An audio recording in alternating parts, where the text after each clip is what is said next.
the #1 Costa Rica real estate and investment podcast, bringing you experts from all over Costa Rica.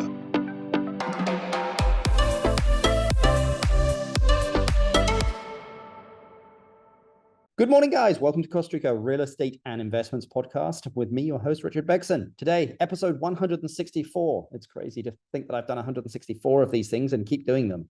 But today we're going to be talking with Morgan Osborne of Christie's International up in Flamingo, Guanacaste. So we're going to be chatting with Morgan kind of about what's happening in the market, what advice she has for buyers, and where she believes that there is still value in the market and where she would personally invest her money as well. Remember, guys, if anyone's looking to do anything in Costa Rica, it doesn't matter what it is. I always say that we can take you from idea to cash flow, pretty swiftly, and just make you understand, all of the angles from it, from actually buying, making sure that you have the structure correctly, project managing builds, bidding, architects, even just buying a condo. I mean, we have quite a few clients who just contact us about buying a condo just because we have access to all of the vacation rental data in Costa Rica, and also tourism as well. We just understand that market very well, just because I managed about $1 billion of luxury vacation sales to this country. So anyway, you can contact us, info@investingcostarica.com. That's info@investingcostarica.com. It doesn't matter what it is, just reach out, send us an email, guys, even if it's just to say hello. There's no obligation here. I just like to chat with people, so and just kind of guide them. As many of you know that have worked with us, are working with us, or that I've just given advice to. I'm an open book, so I'm always happy to hand out my Rolodex. So, but anyway, let's get straight into the podcast. Good morning, Morgan. How are you doing? Good morning. I am over here at the marina enjoying a nice hot morning. How are you? Fantastic. Good. I'm actually here in Los Sueños, Marriott Los Sueños. I was down in Manuel Antonio. Los Sueños. Kids are on vacation for a week, so yeah. So, but we'll really appreciate you taking the time. I know that you're juggling chainsaws over there between the marina and also Christie's as well. So I know you're very, very busy, but appreciate you coming on the podcast, chatting with us kind of about what's going on in your area, and just getting some information out there. Absolutely. Awesome. Well, Morgan, the first question I always like to ask is just kind of getting an update of kind of what's happening in the market. As I'm sure that you're aware, we've got, I would say, rising inflation rates, but God knows where that's going in the world, slowing economies. But like, what are you seeing happening in Costa Rica and specifically, kind of in Guanacaste real estate? Yeah, so it's interesting. What I'm seeing, especially being in the marina, I feel like it's a whole different clientele I'm getting in front of. I'm seeing a lot of the high stakeholders are getting personal loans to finance their house in Costa Rica. So in that case, I mean, Guanacaste real estate has been probably one of the best it's been in over a decade, especially after COVID. I think everyone got the itch, regardless of, your political stance, people wanting to shift money out of the States. But it's been, Guanacaste is definitely appealing to high income buyers looking for investment properties. And are you seeing any slowdown? I mean, some other people have mentioned, that they've definitely seen a bit of a quieter, last couple of months. Have you seen that? I think it's steady. I mean, typically, as right now, it is low season, but I'm sure that we will see, it pick back up November, December. I think the main thing here is, demand and supply. There's limited inventory. There's only so many beachfront houses you can have, and that's really what people are looking for, especially in the Flamingo area, Tamarindo, and those beachfront houses are going for at least. I mean, you can't find anything in Flamingo for a beachfront less than $1 million. Yeah. It's interesting you say that because I'm looking for a property in Manuel Antonio at the moment and mentioned to a realtor, hey, I'm looking for this. And her response was LOL. And I was like, does that mean that they don't exist? Well, they're just not easy to find, Richard. Exactly. So, but I mean, look, I think we have seen a bit of a slowdown compared to probably 2021, 2022. But again, as I said, everyone was drunk. But I think that you make a great point there, which is the demand and supply here of the demand, typically outstrips the supply, and Costa Rica just is on everyone's radar at the moment. It really is. And another thing is, I think that due to COVID and it being slow, a lot of people took that time, and there's there's abundance of new high-end developments coming in.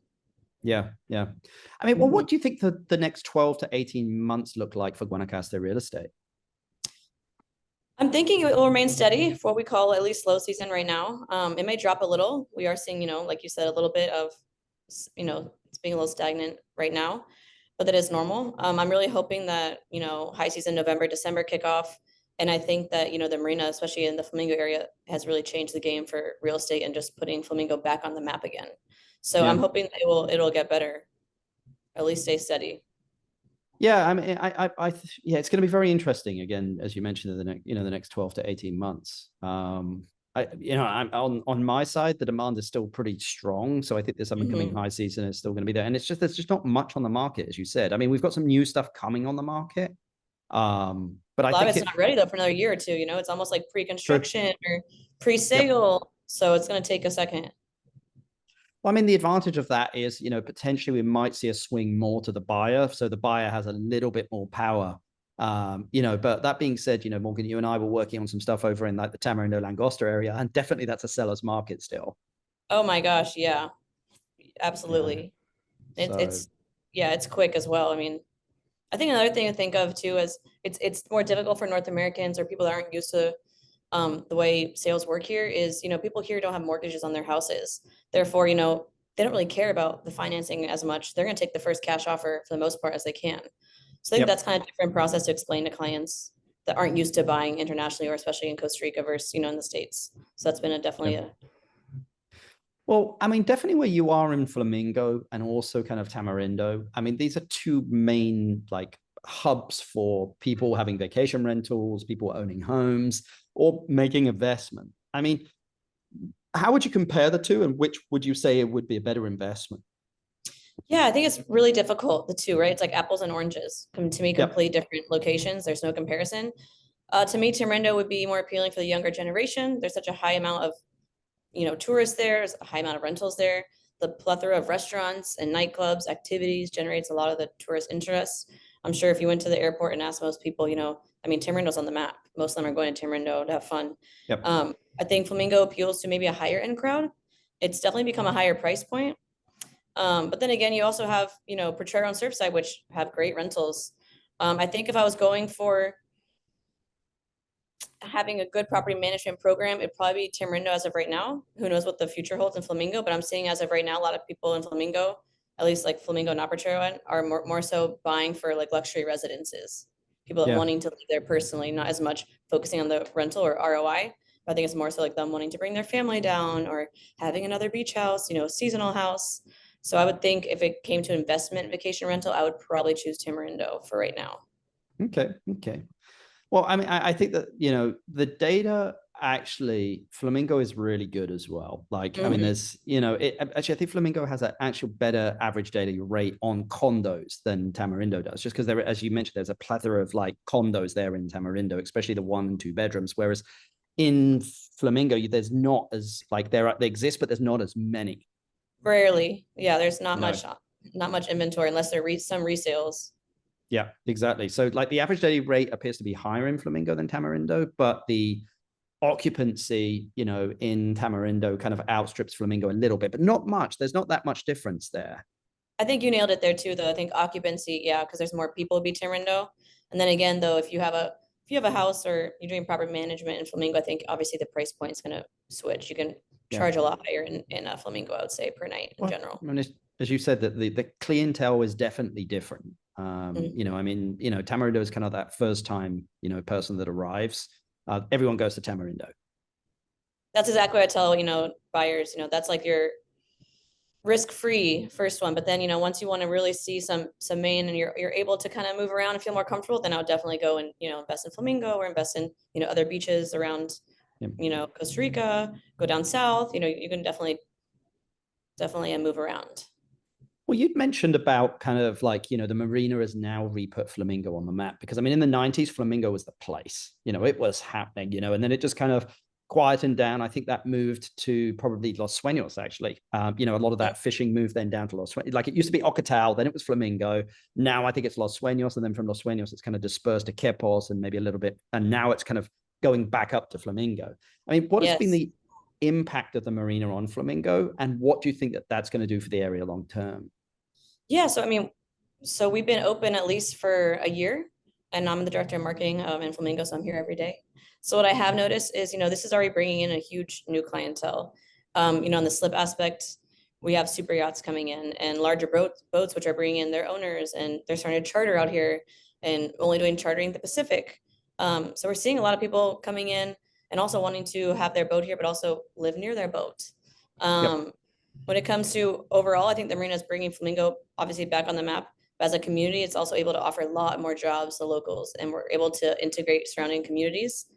And I think, like a couple of weeks ago, or say a week ago, can't remember, losing my mind here nowadays. I had a desfile de faroles, and I thought, maybe 60 people will come, and there was like 350, and it was amazing. And Wow. people from, all the different schools, from Korea, which used to be the Old Country Day School I used to go to, Journey, Santa Cruz municipality. We had dancers. I mean, Grande. They all came together, and it was so cool to see. Everyone really, heard the word. It was a buzz, and it was really fun. Wow. Yeah, it's interesting because I think, as you said there, Flamingo has a different crowd, but I think there's probably more families living in that area as well than there probably is near Yeah, Tamarillo if you because think of about the it too in the tourism. map. Yeah, we have all the so many schools. We're surrounded by so many schools. And I think the one, great part about the marina, the highlights, most boaters coming here now, is we're one of the only marinas that actually it's around a community. It's around Flamingo. If you go to Pesvela and Papagayo, they're great marinas, but there's you Nothing. can walk to Flamingo here. There you're kind of stuck, or you have to go somewhere to find all the amenities. Here now we have, 4 restaurants on site, we have a medical center, we have law offices, we have, shopping. You can walk to, Flamingo Beach, eat at Coco Loco, or, ride your bike to Potrero on Surfside. So I think in the last couple of years, lots been happening here. Yeah. I mean, what are the main communities that people look at when they look at Flamingo? I mean, as you said there, that, there's a lot of high-end boat owners kind of coming in, and that always happens. I mean, I think that the example again is Los Sueños, because, even though it's a bit of a Garden of Eden because it's just Los Sueños, you have the boat owners come in and then they also buy a house or they buy a condo. I mean, where are those people buying typically, would you say, Morgan? Yeah, so they're looking at Flamingo. They're looking at Las Carolinas. Obviously, it's about 20 minutes away, but that's a great development. We have a lot of people. So one of our actual restaurants, the Matias, which is connected to I am zoning out Zapotal. Yep. Zapotal Discovery Group. So that's big. They'll come through. We have a lot of people, maybe Reserva Conchal, which has housing around like the Weston area. I am seeing a lot of people wanting to be in, gated security, which again, limited inventory. I know Christie's working on something upcoming, which is, still kind of, a secret, but Cantamar's coming out on the books. So that's going to be high end, villas and residences that start at 5 million. So we're starting to get a lot of traction there. But I'd say when people come in, they really like, Las Carolinas. They like Zapotal area. They like higher end but gated communities. They want to feel safe. Yeah. And again, there's not a huge amount of them, if that makes sense either. No. And I think that goes back to the demand supply, which you talked about at the beginning of the podcast. So yeah. Exactly. I mean, you have a lot of experience in marketing, Morgan, and as you said there, because you're head of sales and marketing over there at the marina. I mean, and let's just kind of change gears to vacation rentals, because I also know, being in real estate, also you're in, we always touch on the vacation rental side of the business as well. I mean, how do you think people could do a better job of just marketing their vacation rental? Because a lot of people look at buying them and vacationing it, but like, how do they market it? Yeah, so I think people tend to forget that word of mouth is great, but focusing on reviews like TripAdvisor, you can sit there and talk about your house or your rental all day long, but they're going to trust someone else that went there. So I think TripAdvisor, Google My Businesses, making sure on all the booking platforms. Facebook rental group chats are really big here. So I was at a job in the States doing marketing for a big law firm, and there it's all digital, but here it's digital as well, but you forget like the network of people that you really need to get in front of. And there are so many real estate agents and so many property management programs that'll help you out. So I think, joining those Facebook chats, joining the WhatsApp, property management groups, keeping yourself in the community, getting in front of the right people, bringing digital marketing back is always key. So Facebook and Instagram sponsored ads, to be able to geo-target or be able to get in front of your target audience instead of just, a billboard or word of mouth. So I think just kind of upping the spend on marketing and being able to put some in digital would help a lot. So I always like to ask people in real estate, again, is there a listing that you have that delivers value? Because I think people are always looking for value. Like if anyone has money, they want to purchase it, like it's going to be an emotional decision, but there has to be some logic behind it, of course. Yeah. But like, is there anything that comes to mind that you guys have a listing for that you think still delivers value? Yeah, so actually one of my favorite, and it's my listing, is it's a lot 5 in Flamingo. It's one of the last lots available with direct ocean and beach access.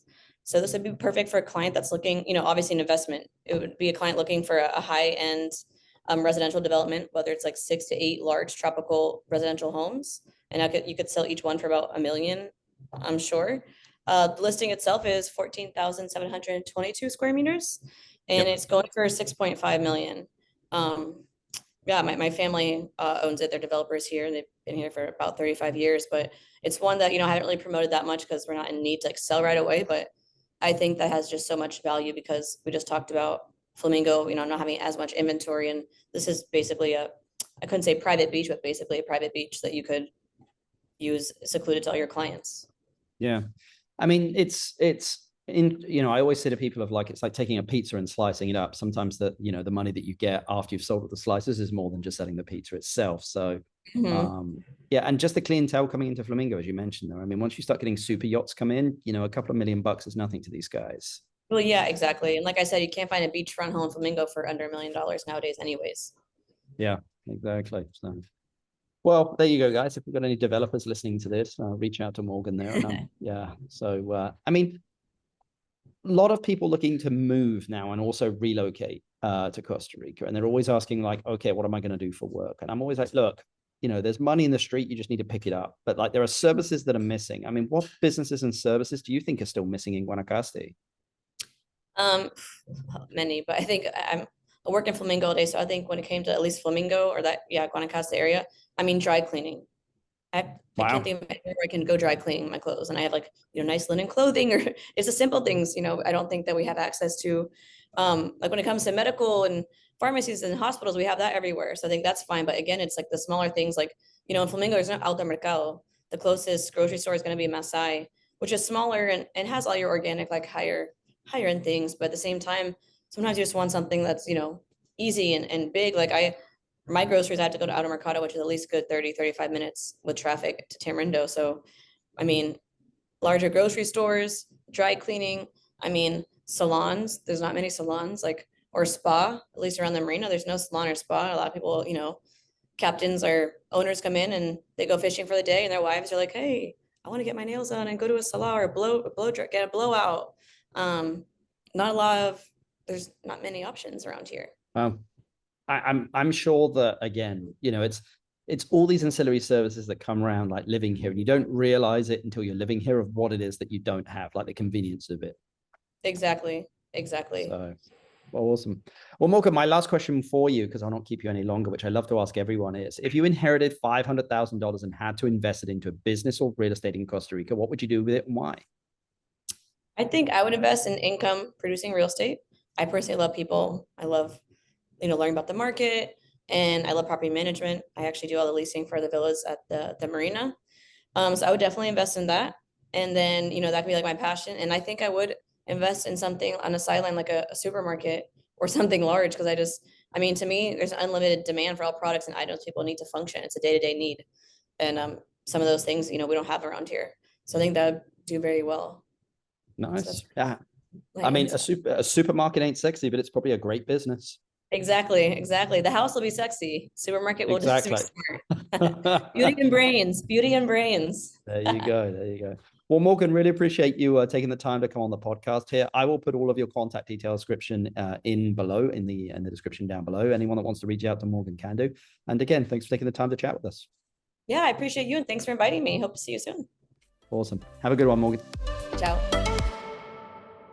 Hey guys, hope you enjoyed that podcast there with Morgan Osborne. As you can see, Morgan has been up in the Flamingo area basically her whole life, is kind of a gringo Costa Rican, was educated here and kind of brought up here, did her college in the US and then kind of come back here, works at the Marina and also for Christie's International up there. So has just a very unique viewpoint, of both worlds as well, and understands the Flamingo and the whole Guanacaste area very well, as well as the Marina and what that does for an area. As I'd mentioned, I'm here in Los Sueños, which I like to call the Garden of Eden. I always come here for like a week break with the family. The kids love it. But it's a marina basically with a variety of condos and luxury homes here. Because again, marinas usually attract a certain type of clientele, which has, as I like to say, when the tide rises, all boats rise, and physically, not metaphorically, but like physically, that's what happens here. So I think that the tide is definitely rising in the Flamingo area. But anyway, remember, guys, if you've enjoyed this podcast, please give us 5 stars. If you want to reach out to us about anything in Costa Rica, you can do info@investingcostarica.com. That's info@investingcostarica.com. Until the next podcast, I'll speak to you soon. Bye. The #1 Costa Rica real estate and investment podcast, bringing you experts from all over Costa Rica.